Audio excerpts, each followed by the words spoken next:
All right, everybody, welcome back to Health Economics. We are going to be looking at chapters 10 and 11 today. Sorry that I didn't have class last time. There was just some things going on, and I did put content on the web for you to kind of read through. Chapter 10 was it's a kind of a logic problem as far as adverse selection goes. So I'll cover that a little bit today. But the really tougher stuff is with moral hazard, which is in chapter 11. Um, just looking at the calendar, everybody be sure that you're always keeping an eye on the calendar. But these two chapters, 10 and 11, that homework's due together on November 1st. So get that in. And then if you have a chance, go ahead and start working through the next three chapters. These are more applied. They are less kind of modeling and theoretical, and they're looking specifically at three markets in healthcare: pharmaceuticals, technology, and then assessing whether something we should be spending money on advancing a technology or not. 12 through 14 are highly relevant to the pandemic. So there's some material there, but it's about 60, 70 pages that you would want to go through. So start on that. So we can move on to those lectures next week. Again, these lectures, of course, are highly relevant too. So we're going back to chapters 10 and 11 and adverse selection and moral hazard. And I just quickly want to, make sure that you're looking at this. Information asymmetries is quite important.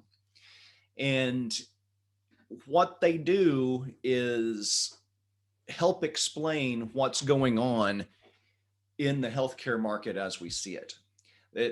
Adverse selection is basically this idea that a buyer or seller is hiding information from the market.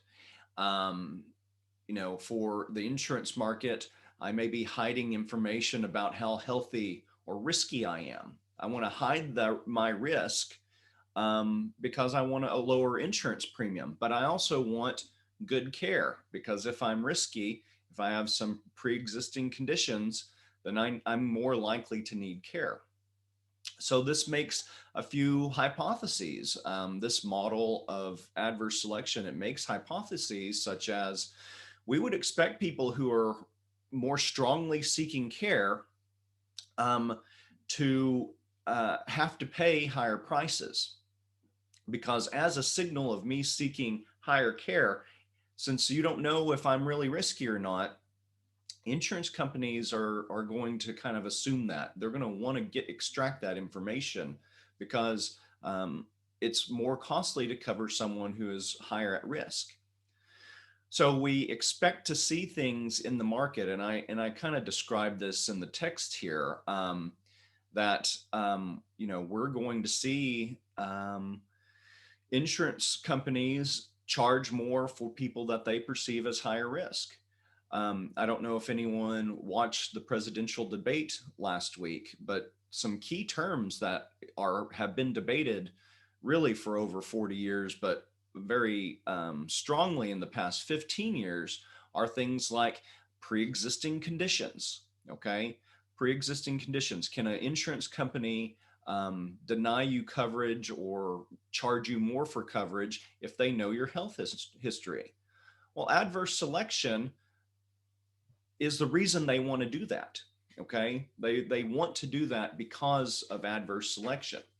And one of the models it covered in the book suggests that because of adverse selection, health insurers are going to try to offer two policies, because if you charge everyone high prices, people who are low risk will not take it. They're going to remain uninsured. They're going to leave the market. And as that continues, as that leaves less healthy people that are using healthcare more.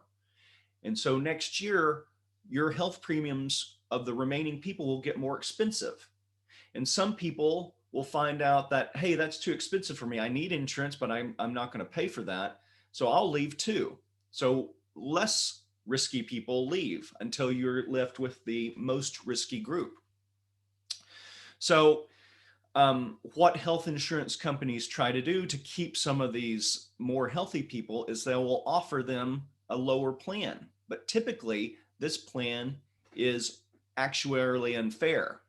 Okay, we talked about that a couple of weeks ago. That's a plan where you're paying a bit more premium for the coverage that you're getting. It's still better than being uninsured.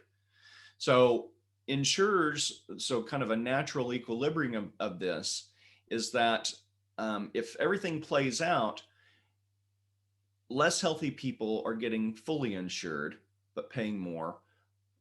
Healthier people are getting less insured and they're paying a bit more for what would be actuarially fair.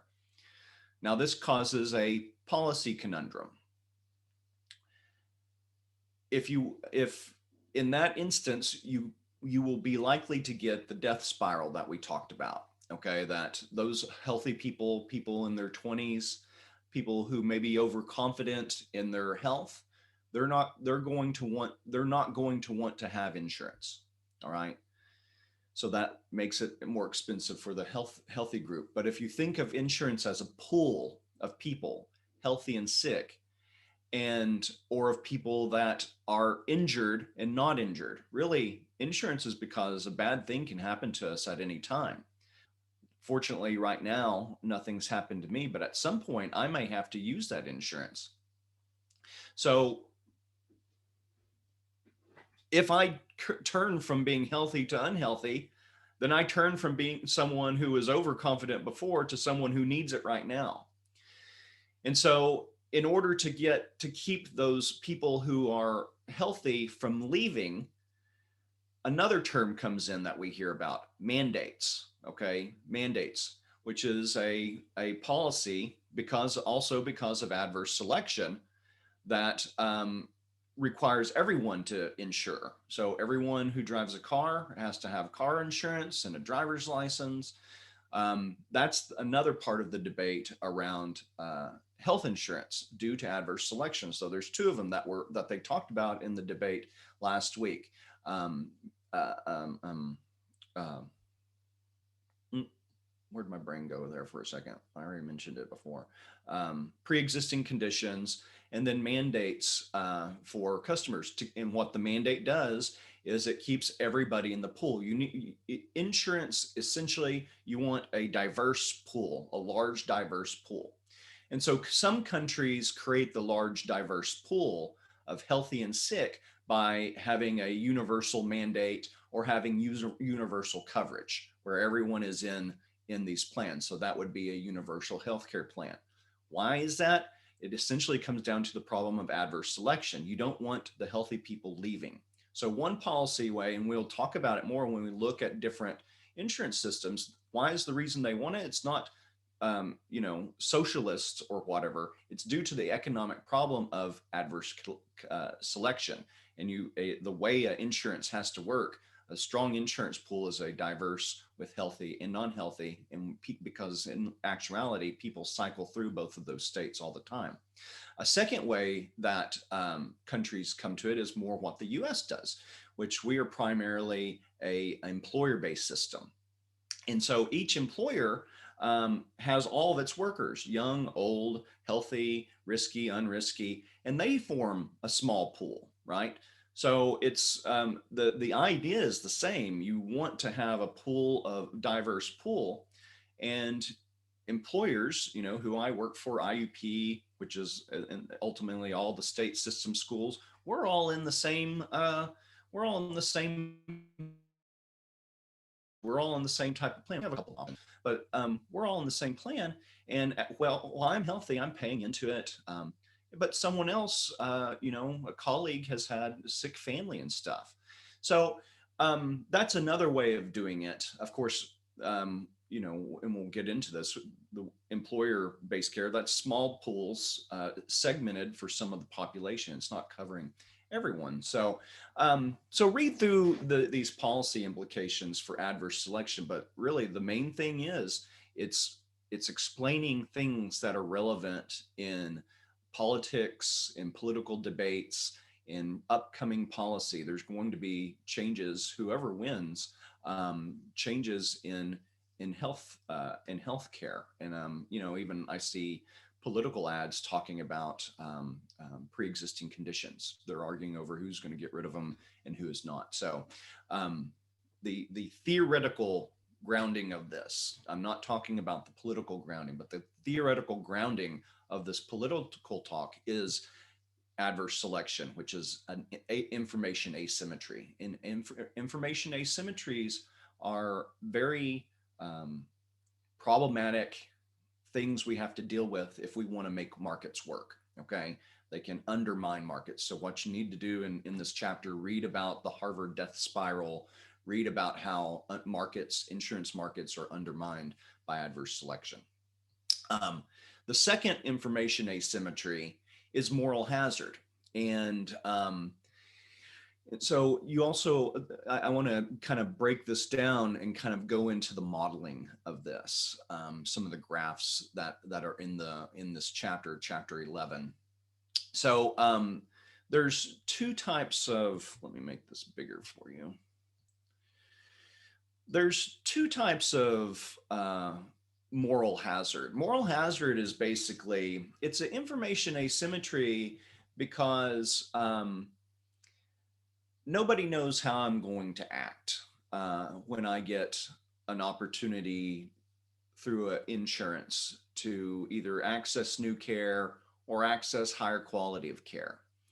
I'm being offered an insurance, but maybe I'll start acting all crazy and stuff and increase my risk of needing care in the first place. So it's this idea that a product, such as an insurance contract, it increases my incentives to act risky, right? So let's say I didn't tell the health insurance that I smoke all the time, or I didn't have insurance, so I didn't smoke. This is an example. I don't smoke, but then I get on insurance, and I'm like, well, I'm going to just start puffing up all the time because if I get sick, my insurance will cover it. That would be an example, silly example, I think, of moral hazard, but that's the type of thing we're thinking about. So there's two types of moral hazard we want to think about. The first one is ex ante. So ex ante versus ex post. Ex ante is happening before the fact. Okay. So before the fact, I don't have the insurance or the product. When I get the insurance, I start acting differently. Okay. I start acting more risky. So a lot of, some of the most,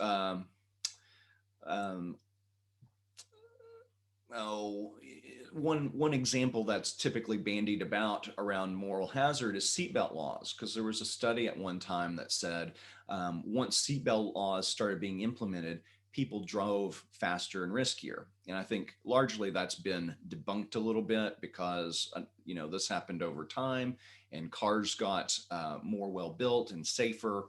And you had airbags, and you had just faster cars, and you had more experience with driving. So a lot of factors led to people driving faster, whether seatbelt laws make you drive. When I'm driving at night around Pennsylvania, I don't care. I mean, if a deer comes through my window, my seatbelt won't help me from getting speared to death by deer antlers. So I don't know if this holds up, but that's an idea. Seatbelt laws, it's a cause and effect thing. Okay. It's something that's changing my behavior. Whereas I acted one way before, I'm acting another way now, and I'm acting riskier. The second one is ex post moral hazard. And it's after you're already in a system, an insurance system, because so this is after the fact, after you're already in a system, um, you may get paid for higher quality of care than you would otherwise. And so you start making decisions to get the top notch care. Whereas really more straight lined, less costly care would be fine or even appropriate.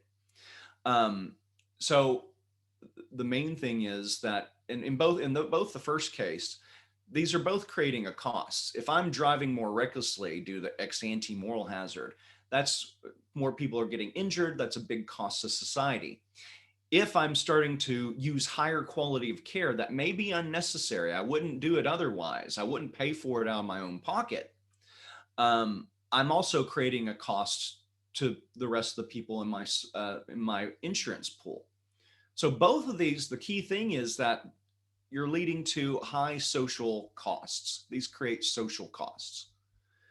Okay, so an example I started using last year for the ex post moral hazard is, you know, faculty at IUP and throughout the state system, our union has a eye care and dental plan, and every 2 years they give quite a bit of money so I can buy new glasses, and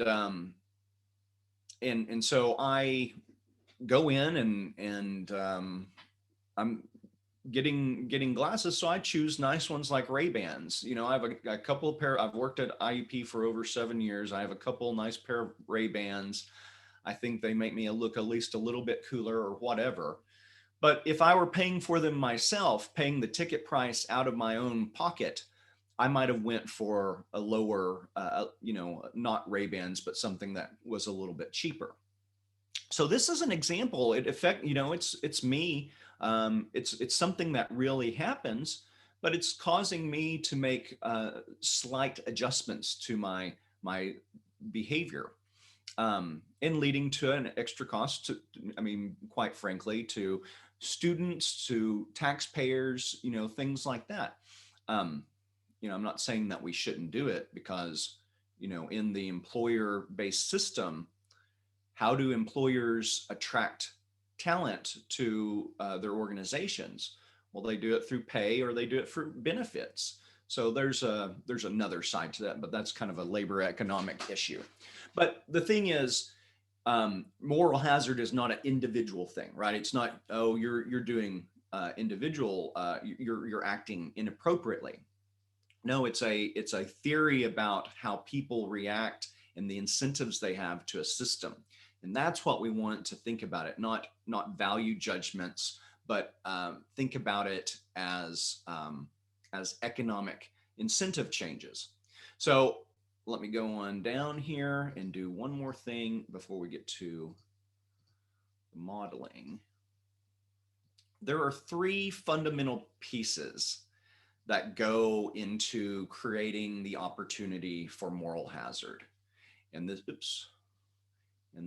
is what we want to be very aware of. Okay.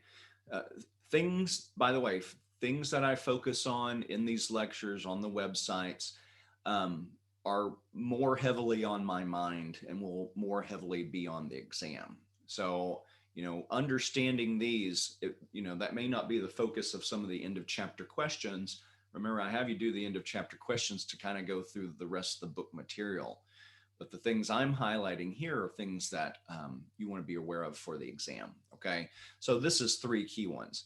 So when does moral hazard occur? Well, you have to have the price distortion. You have to have something that is causing the cost or price of risky behavior to go down, right? Or the cost or price of, it's not necessarily risky behavior, but it's the cost or price of excessive um, usage of healthcare. So if the cost of Ray-Bans go down, that's creating an opportunity. If my insurance will pay part of the price for Ray-Bans, that's creating the price distortion. If I'm a skydiver and I want to get some life insurance, that's going to decrease the cost of me skydiving. And if I die, it'll pay the insurance, or if I get hurt, anything that insurance helps with, anything that I get hurt. So it's causing the price of that risky behavior to go down. All right. So that's the price distortion, some mechanism, some product or service that lowers the overall cost of my actions. Okay. Second, and this is kind of, I will say, the key one. This is not a general thing, and I'll point that out in a minute, but price sensitivity. Okay. Just because the price goes down doesn't mean everybody's going to change their behavior. Some people don't care about skydiving. I could be fully insured for skydiving and I won't get in a plane and jump out of it. That's just me, right? I'm risk averse in those things. But some people will. Okay. So, and in some markets, what we've seen is price sensitivity differs for different types of healthcare products and services. What is price sensitivity? It means elastic demand. Okay. We go back to elasticity, the elasticity of demand. For things people can shop for, okay, I'll do my second example for eyes, was LASIK surgery. About 12 years ago, I had LASIK surgery done, and I paid for it out of pocket. I had some savings built up, and I wanted to have it done, and I finally got it done. But that was, I looked for the best doctor, and I looked for a price, a cost that was not too much. It was not paid for my insurance. So I was able to shop around. And of course, if insurance come down and I'd gotten insurance and it would lower the price, I definitely would have done it. But I did it out of my own price anyways. But things that are elective surgeries tend to be more elastic. Some preventative care tends to be more elastic. Cosmetic surgeries tend to be more elastic. Doing risky behaviors also, you could argue, is perhaps price elastic or price sensitive. So if one is price sensitive, then when that price distortion opportunity comes, you go for it, right? If the price goes down, you're going to do more of that behavior. So that's if it is elastic, if you're price sensitive to it. So price sensitivity is a key.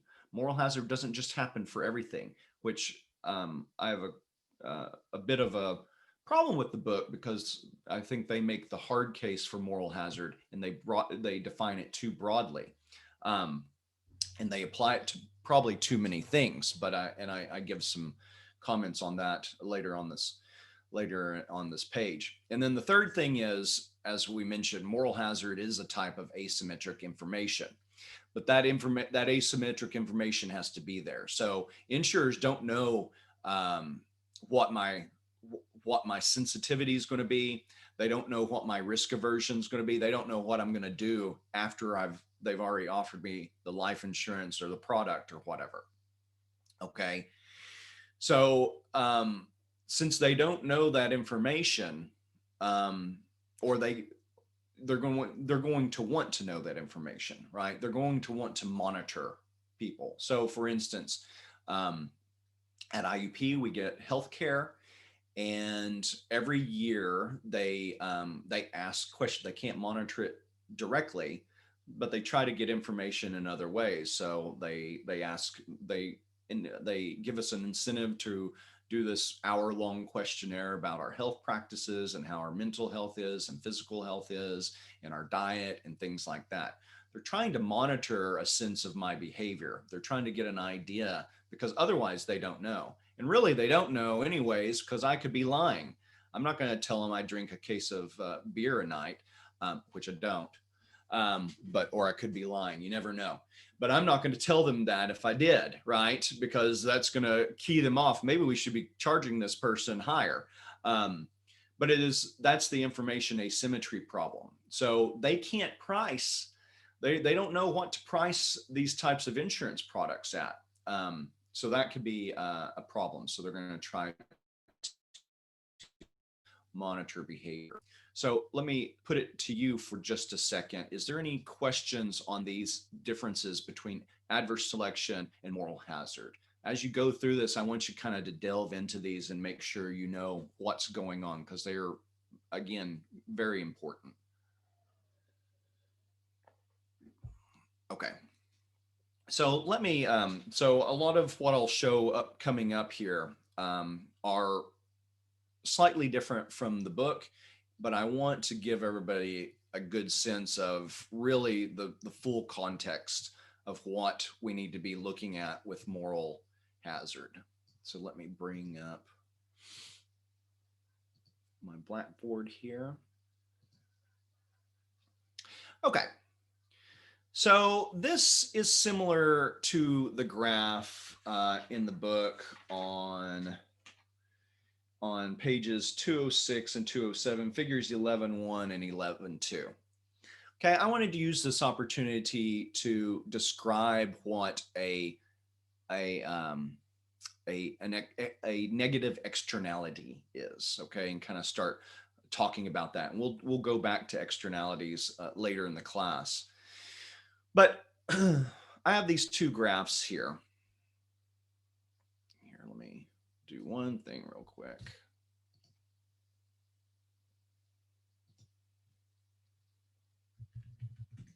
Okay, I have this graph here. And what we're showing here is, let's start off, let me explain what this initial equilibrium is.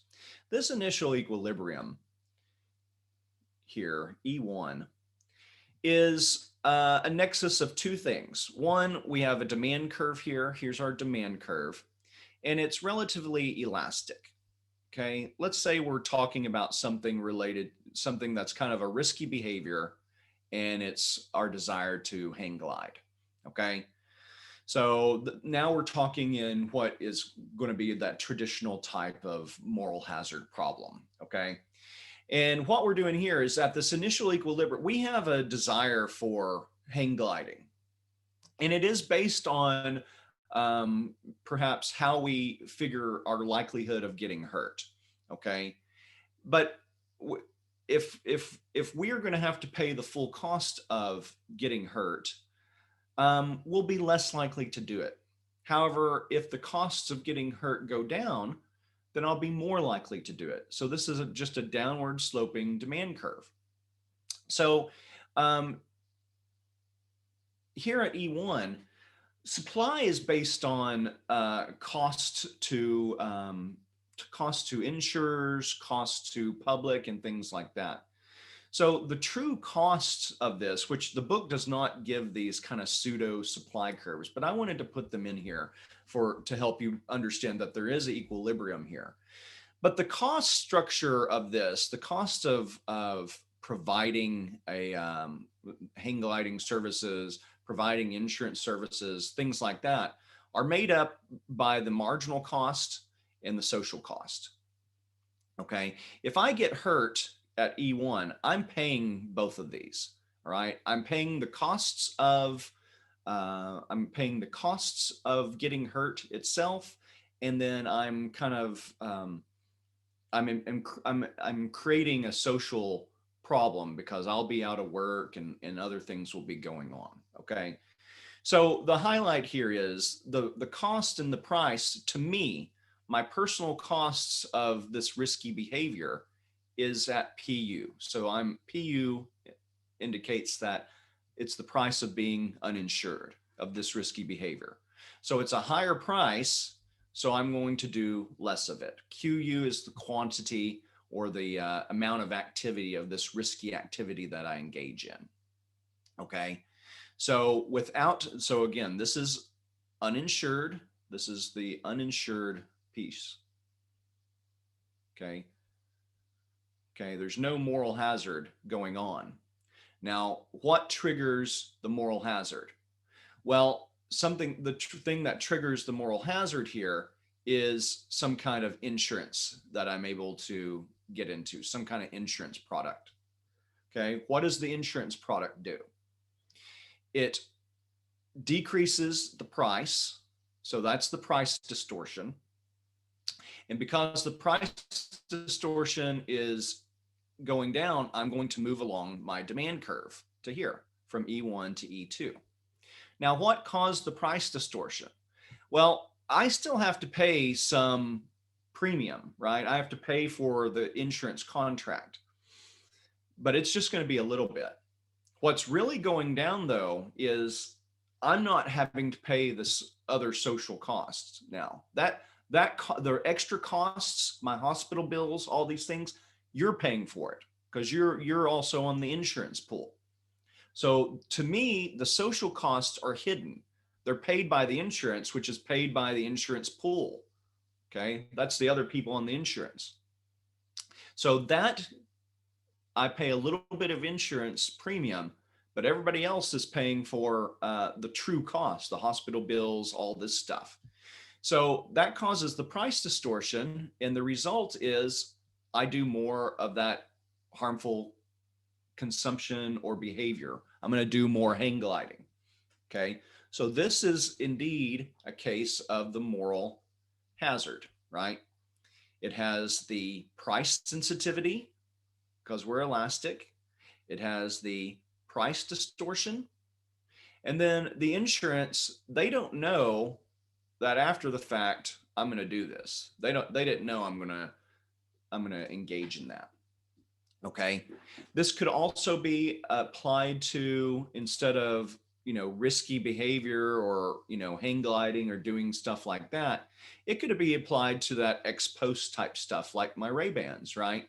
At E1, before my insurance or before my eye plan, where when I had to pay a higher price for glasses, I'd buy less glasses or less quality, or maybe I would have only bought one pair of Ray-Ban instead of two, and then I have two pairs of sunglasses too. Anyways, that's y'all shouldn't know that. Anyways, I would have only maybe paid one because I have to have one. But with the insurance, it causes the price distortion. I'm not paying the full costs of it. The other costs are going to the pool, the insurance pool, and now I buy more glasses. Perhaps an unnecessary treatment. Okay, another idea of moral hazard. And so throughout most of the book, this is what the authors are assuming is going on, that this, whatever this treatment is indeed unnecessary. Okay. The assumption being, if you wanted it, you would have bought it. You would have spent your money. If you wanted more, you would have spent more on it. So what moral hazard is creating then is this box here. This box is a measurement, a graphical representation of the social cost of this, the social loss created by moral hazard. Okay, that the pool of people are spending a lot of their own money on my unhealthy behavior, on my unhealthy behavior. This is what we would call a negative externality. Okay, this is a negative externality. Moral hazard induces a negative externality. Okay, so the market behavior, as the market is set up, it's causing extra costs through my risky behavior. And so the more of this risky behavior I do, or the more of these types of unnecessary treatments I get, it raises the cost for everyone. Okay, I'm thinking about myself. I'm thinking about how I like to hang glide, how I like to wear glasses. But that behavior, that problematic behavior, is costly to all of you. Okay. So that is a negative moral hazard leading to a negative externality. All right. Let me skip to an alternative hypothesis, or something that applies to different situations. All right. And this is the key thing I want us to be aware of. We can't pigeonhole everything, any medical treatment, any public health treatment into moral hazard, because you will see the same things. You will see some of the same outcomes when prices go down, treatments go up. That's just the demand curve, right? And so that's what I want to show here. Instead of hang gliding, let's look at something like Huntington's disease. Huntington's disease is a very rare thing. It is genetic. It's not curable, but if you can access treatment, if you have the means to pay for treatment, you can live with it better. Okay. So the graph is similar here, but here, instead of elastic demand, we have inelastic demand. Okay. Inelastic demand. The demand is not based on price changes. It's based on the the genetic propensity of the disease to be across our population. Okay, so you start at, this is again the same equilibrium. E1 is someone uninsured. You pay PU, the price of uninsurance, and then the number here is QU. All right. But when you get, again, let's have these two are the same. This is uninsurance. This is the uninsurance supply, which creates the supply curve for uninsurance. But when you get access to insurance, okay, it creates this shift. It creates a price distortion that lowers the price of getting additional treatments. And then it leads to more people getting treatments as you move to the next equilibrium. Okay. Now, what it shows in the book is that because this is inelastic, this box here, which is again, these are still social costs. You know, now that I wasn't getting treatment at E1, now I'm getting treatment, and the insurance is helping pay for it. That means the insurance pool is helping pay for it. So you can call that a social loss, right? This is still the social loss box, but because it's inelastic, that social loss is less. But here's kind of the key point. Now that I have treatment for Huntington's disease, maybe I can do a few more things. Maybe I can enjoy my life more. Maybe I can work a little bit. Maybe I can volunteer. Social loss here might be highlighted by social benefits to me. This treatment is, unlike perhaps the other ones, perhaps my glasses, this might be necessary treatment. Okay. And then my social benefits could come through all sorts of things: greater happiness, helping out my family, working more, teaching kids new things, whatever it is, right? In this case, the authors are somewhat arguing that this is also moral hazard too. But I think it's quite different, and I hope that I'm making sense to you. That the difference between these two things, is really, in the first case, price changes leading to greater usage. Okay, price changes leading to greater usage. What's happening over here is, if I need this group of people, they need this, right? This group of people needs this. These groups that are doing additional treatment, they need it. This group of people over here, they don't need it, right? It's unnecessary. So what would be another way of viewing this? Well, another way of viewing this, I mean, it looks the same. So the authors would call both of these moral hazard. But really, what you're doing is you're increasing demand, right? You're creating not just more usage, but more access, right? Again, this group, they need it. They need it. At quantity U, some people lack access, or they lack means.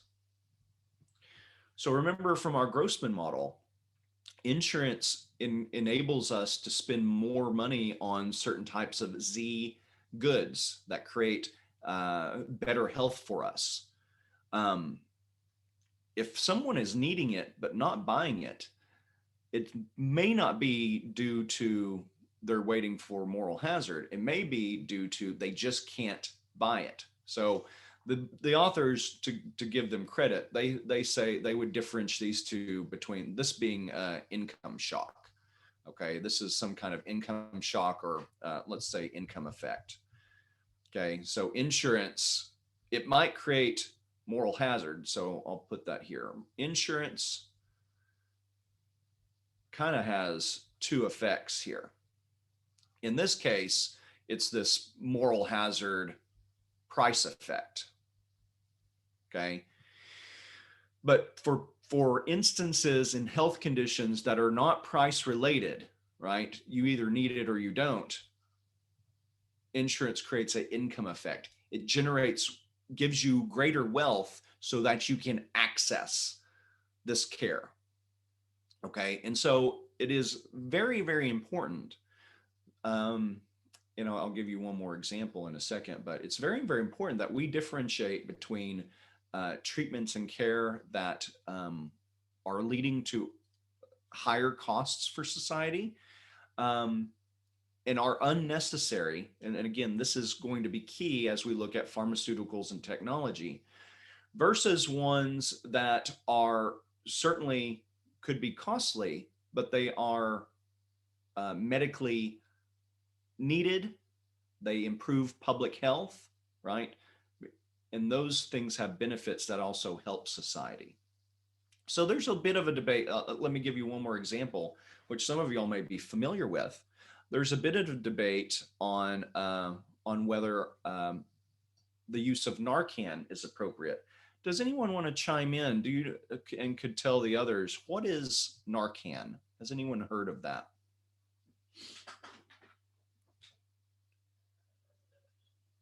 All right.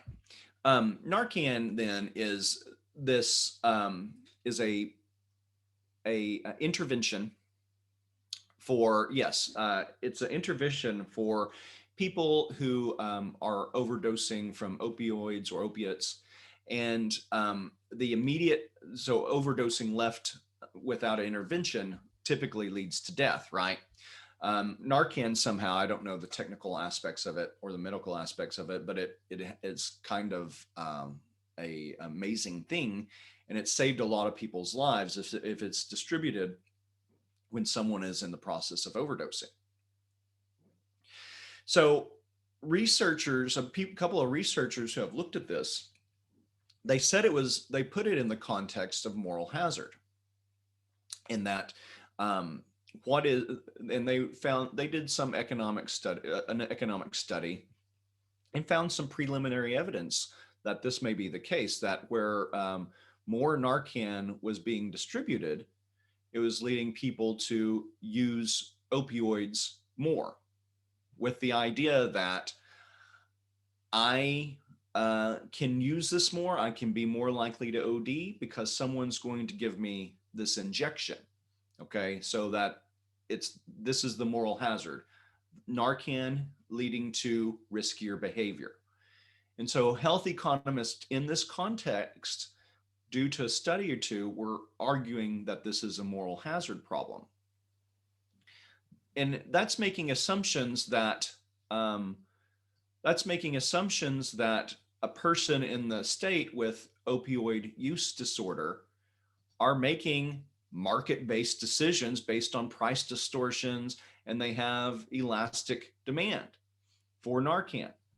I would argue, however, that opioid use disorder is a medical condition and a problem that maybe inhibits your decision making. And due to the addictive nature of it, it is something that is inelastic. So Narcan could be interpreted as a couple of different ways.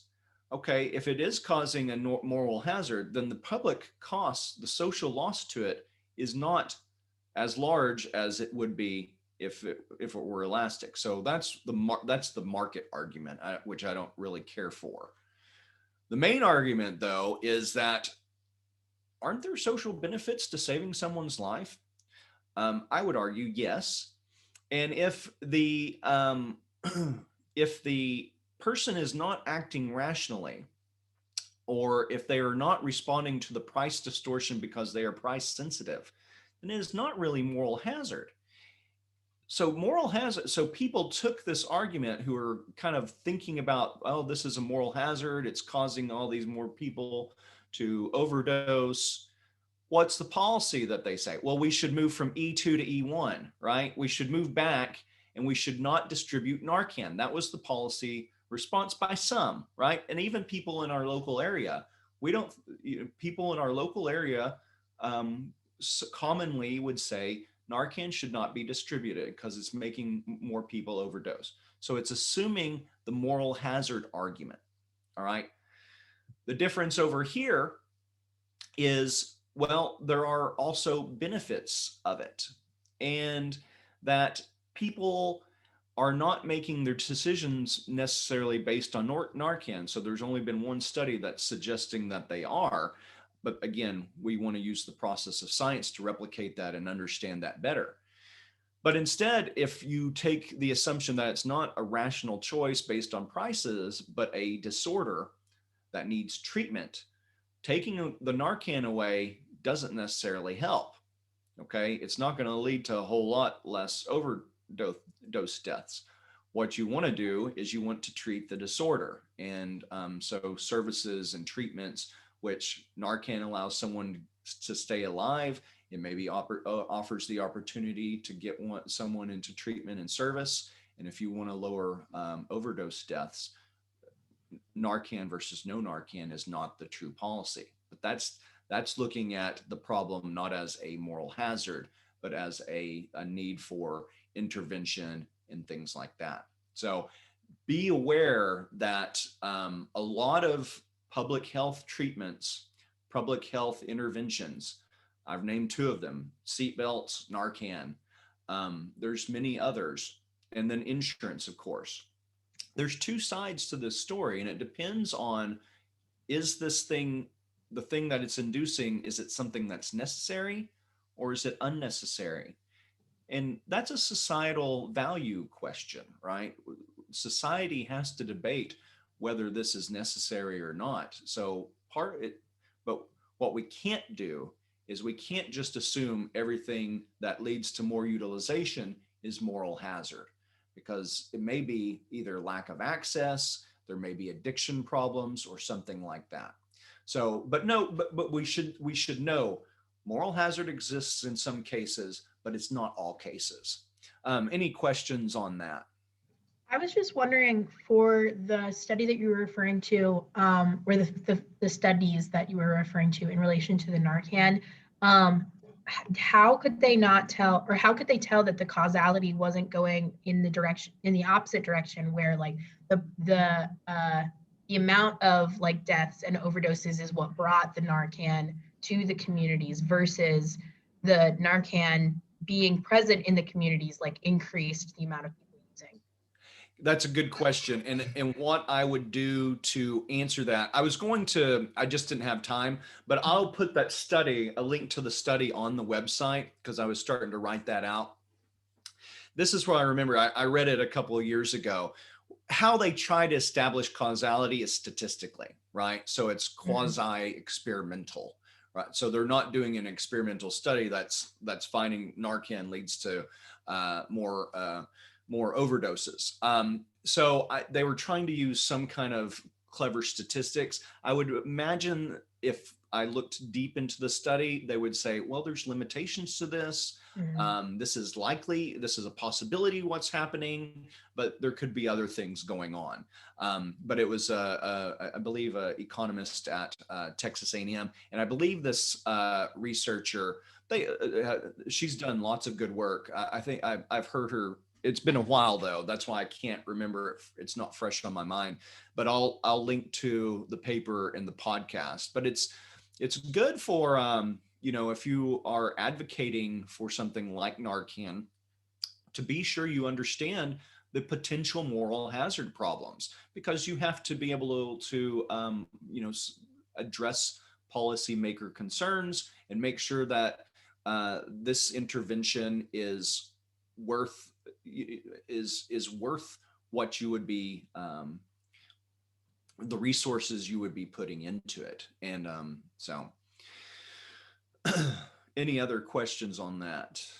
No, I have a comment though.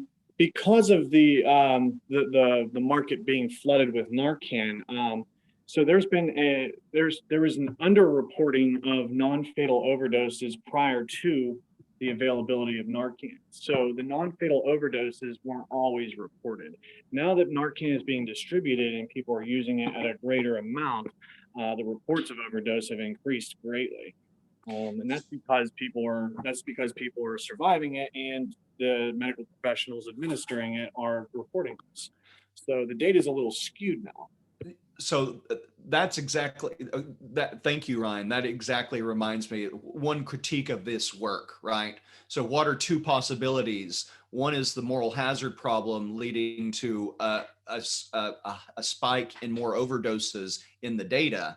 A second one is the nature of the intervention, that it becomes reported more. So and this happens very, very often. We do not want to assume that a spike is due to a treatment or due to some kind of intervention. A spike can also be due to better data collection, right? And better measuring of the outcome. And in this case, I think, Ryan, and thank you for reminding me that, I think that was exactly what was going on, or that was partly what's going on. Because of the intervention of Narcan, there was more people correctly seeing that these were overdoses, and then that reporting goes up. And by the way, this is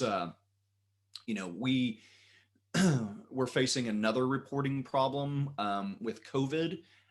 Every state reports it differently, and do we call a COVID death due to one where someone just had COVID, or do we also call it a COVID death if that was a contributing factor? Because a lot of people have many things going on, and COVID can trigger all these other problems.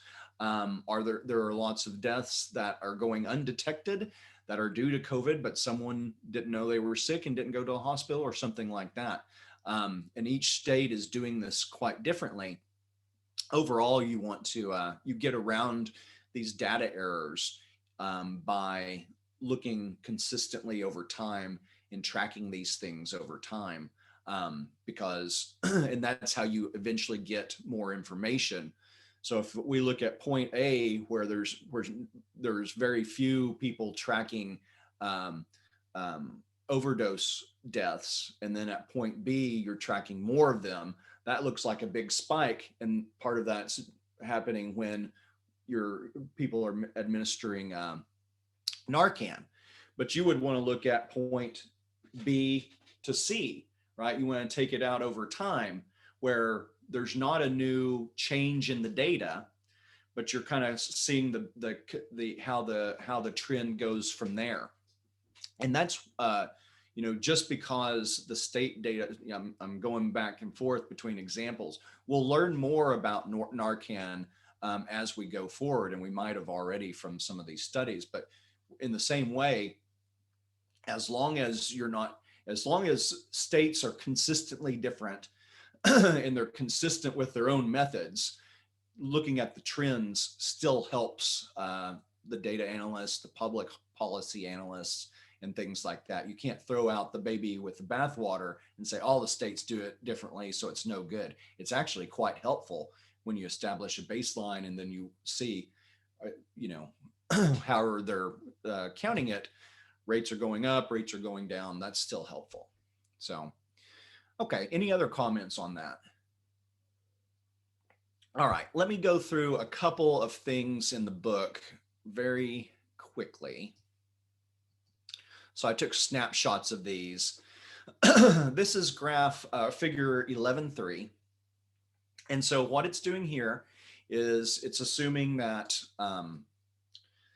that we're talking more in the traditional moral hazard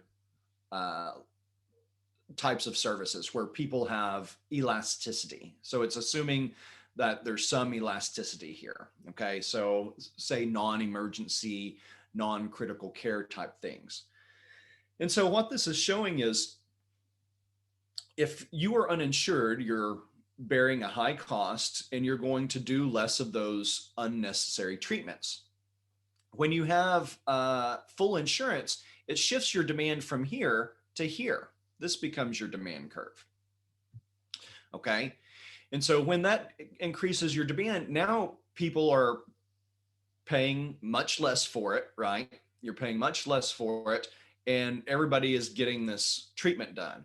And of course, this has a very large social loss. Okay, that's what that is right there.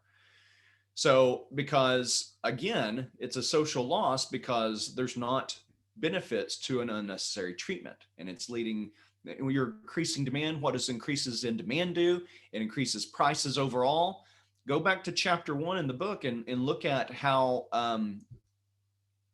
healthcare expenses overall and healthcare spending by Americans as a percentage of overall GDP is skyrocketing compared to other places. This is part of the economic theory behind what's going on. Okay, it could be to the moral hazard of having insurance. And now this doesn't have to be a universal care. This could be employer-based insurance. It could be Medicare, whatever. Okay. There's two things. If you want to build in market mechanisms that cut some of the social loss, basically you have to have some kind of cost sharing. Okay. And for those of you that go deeper into the universal healthcare policy debate, you'll hear this idea about cost sharing. So why would you want this policy of cost sharing? Well, it would be because you want to push back on moral hazard for unnecessary care. If you if you make the customer pay some of the cost, demand curves slope downwards. If you make them pay some of the cost, they will utilize the service less. So a co-payment plan, let me make sure I get this right. I always get them backwards. Yeah, the co-payment plan is where you pay a certain amount up front. So I have a co-payment even when I go to the pediatrician and my children's dentist. So I go from 0 to a co-payment plan. All right. So over here in full insurance, you're paying 0. In a co-payment plan, I'm paying a little bit, but it's just enough inducement to make me go to the doctor less. Okay. So if I had really had full insurance on glasses, I might have bought a pair of Ray-Bans every year I've been here. So I'd have 7 Ray-Bans, right? 7 pairs of Ray-Bans. Wouldn't that be nice? I'd wear them a different pair every day. But as it is, I have a co-payment plan. And so instead I only have 4 pair, for example, right? So there's less social loss in the co-payment plan because you IUP students and the Pennsylvania taxpayers, you didn't buy me those extra 3 Ray-Bans. Dang it. I'm just kidding, right? I'm taking this a little bit extreme, but that's how we'd show this. A third option then is a co-insurance plan. Okay, a co-insurance plan. And a co-insurance plan basically, the full insurance would be they pay 100%, right? 100%, and thus that you have all this social loss. So a full insurance is a 100% paid for by the insurance pool. Okay, so and then this, the original demand curve is a 0%. Okay, where we could do it backwards too. Okay, but let's do it backwards. I'm sorry to do that. Let's call the full insurance the 0% plan, right? Where I'm paying 0% out of pocket. Let's call the original demand curve the 100% plan, where I pay full. Okay, so that's what's going on here. There's a range between 0%, where I'm paying 0%, versus where I'm paying all the coverage. Okay, so if we say we put one in the middle here, say 50%, let's use a darker one. Let's say 50%. Okay, that's 50% co-insurance. So we're basically splitting the bill. And so it creates this demand curve for me, right? And so again, the price goes up a little bit. The price goes up a little bit, and I'm paying this amount of insurance. Okay. And Yeah. So I'm actually they're doing it a little bit different than I would do it. I'm buying less. I'm still utilizing less quantity. Okay, but some of it is paid for, right? So there's still a bit of social cost, but I'm taking about half of it. Okay, so it's shared. So both of these plan options, co-payments, co-insurance versus full insurance, they lower the social loss of moral hazard. So they lower because of moral hazard, there's a need to lower social loss. Okay. So the question is then, how much of a problem is this? Again, if it's, we want to be able to reinterpret this for the other option, not just a moral hazard problem, but access to care problems. But even access to care problems, um, you know, insurance companies that are paying for part of it give some people access. Insurance, but some people would remain without access. Okay. So again, that's another policy problem that we'll talk about. Going on, I'll just have a few more comments. Um, the authors try to give so-called evidence of moral hazard from this Rand study. And let me kind of illustrate how to read this. Remember the Rand study, it randomized people into getting free insurance. Okay, so this would be our treatment group versus people who had to pay part of their insurance. So this would be our comparison group. Okay, and remember the idea is if price goes down, then the quantity or the utilization goes up. And then the authors are calling this moral hazard, right? So I have so many problems with it. But anyways, the comparison between these two gives suggestion that as prices go down, quantity goes up. So quantity is higher here. This is 168 is higher than 138, 134. So that's annual visits between over 10,000. So 168 out of 10,000 went into for a fracture or dislocation versus 134 out of 10,000. Okay, this doesn't show statistical significance, so we don't know if this could happen randomly as well, but we don't know if it's statistically significant. So they're claiming that this is due to moral hazard, that this group, because they had free insurance, they started doing things that caused fractures. They started doing more things that caused serious trauma. And they started doing things that created alcohol and drug related problems. Okay. That all of these go up. That is their moral hazard argument. Again, we want to make sure that there's not other possibilities here, which this study does not test for. What about need? Were these people, did more of these need to go in for these services but didn't? Right? I mean, serious trauma, you think that these are all kind of things that go for the ER, but there are cases and a lot of people go with untreated needs. Okay, so that's the argument. Or did they lack access, things like this? Okay, and we also don't know if these things are statistically significant differences. That's also what they should have reported here. Okay, the next one.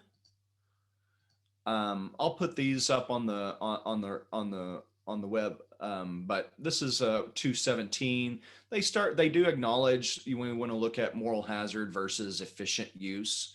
I mean, even the case where more people are going in for this free plan, if there is something that's barring people from going in, that's not a bad thing. Okay, so we want to make sure that we're not misunderstanding moral hazard and versus efficient use. They make another argument in the last pages of the chapter. Lastly, before I run out of time here, this is a graph that illustrates the problems of moral hazard. Okay, so first you have, this is kind of a baseline rate of an illness. Okay, and if you have a world without moral hazard, it doesn't matter how much you get treated for it. If you have low treatment, the price or the rate of an illness is still the same. Moral hazard, however, it indicates that as my insurance coverage goes up, the rate of illness goes up because I'm engaging in more risky activities. Okay, so illness is illness is a weird thing. If it's like, maybe there's something to it. Say in terms of COVID, if I have insurance, I'll be more likely to go out to bars and restaurants and increase my chances of getting COVID. That's kind of the argument they're making. So I'll show that in just a second. These lines here are utility curves going this way. Okay, these are utility curves going this way. Why? What do people want? People want lower, they don't want to be sick, so they want to be down on the graph, and they want to be more fully covered, right? Everybody wants to. Not everybody admits it, but we'll take something for a lower price over something of similar quality at a higher price. That's the same thing as saying demand curves slope downwards. Okay, the law of demand here. And again, people can quibble and say, well, I wouldn't do that, but I'm sorry. Societies do that in almost every market. Demand curves slope downwards because of diminishing marginal utility and things like that. So all else equal, we want to be more covered, and we want to have less sickness. Okay. Now here's the thing with moral hazard, when people are uncovered, there's a baseline rate. Okay. Some people are always going to have this illness. When some people get covered, they act a little bit riskier, and the baseline rate of illness goes up, such as this. Okay. And when everybody's being covered, everybody's acting a bit riskier. So that's where the moral hazard problem comes in. So you can't get to, say, if this was our equilibrium without moral hazard, let's say that that's equilibrium A. Well, with moral hazard, what is going on is we're going backwards on our utility curves. Oops, that's not very good. With moral hazard, which is the reality, we wouldn't be here at A, we would be somewhere here. I didn't do that very good. Okay, moral hazard, it may keep us around the same place, but it's going to be making us pay more. Okay, so due to moral hazard, costs and rates of illness rise. Okay, last thing here is, and I'll show that in the next graph. The next graph shows that here. Oops, sorry. All right. Okay, so that shows the next graph. All right, so A is where we are at in a world with moral hazard. There's a similar question at the end of the chapter that says, well, moral hazard leads to prices and rates going up. What about when you have monopolies in insurance? Well, the idea of a monopoly is that it also causes price to go up, whereas quantity may remain the same because insurance is inelastic. So you have this other problem where it's just kind of a shift up in this graph, something like this.